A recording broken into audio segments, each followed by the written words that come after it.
United commercial bank চট্টগ্রামের বিভিন্ন শাখা থেকে 7টি ভুয়া ব্যবসায়িক প্রতিষ্ঠানের নাম ব্যবহার করে ঋণের নামে 46,76,00,000 টাকা আত্মসাতের অভিযোগে 38 জনের বিরুদ্ধে পৃথক 7টি মামলা করেছে দুর্নীতি দমন কমিশন দুদক।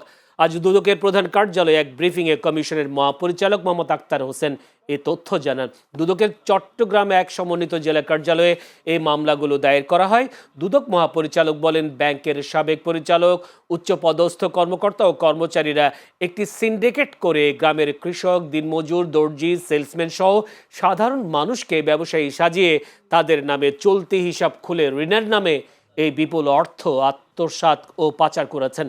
অভিযোগে বলা হয়েছে, ইউনাইটেড কমার্শিয়াল ব্যাংকের বিভিন্ন শাখা থেকে ভুয়া প্রতিষ্ঠান ও যোগ সাজসের মাধ্যমে মোট 46,73,80,000 টাকা আত্মসাৎ করা হয়েছে।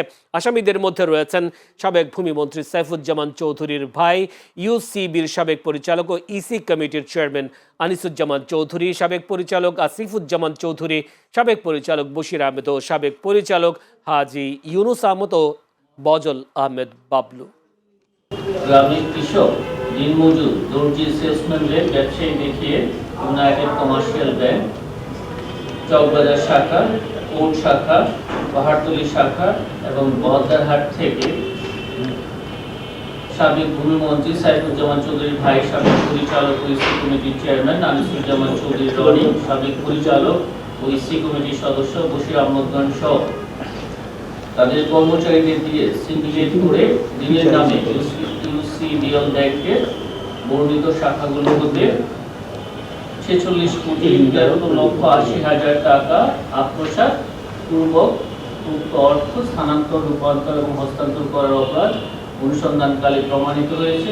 এই কারণে সংশ্লিষ্ট ব্যাংকের দায়িত্বপ্রাপ্ত কর্মকর্তা, পরিচালনা পর্ষদ এবং স্বত্বাধিকারীগণের বিরুদ্ধে পৃথক পৃথক 7টি মামলা রুজু হয়েছে।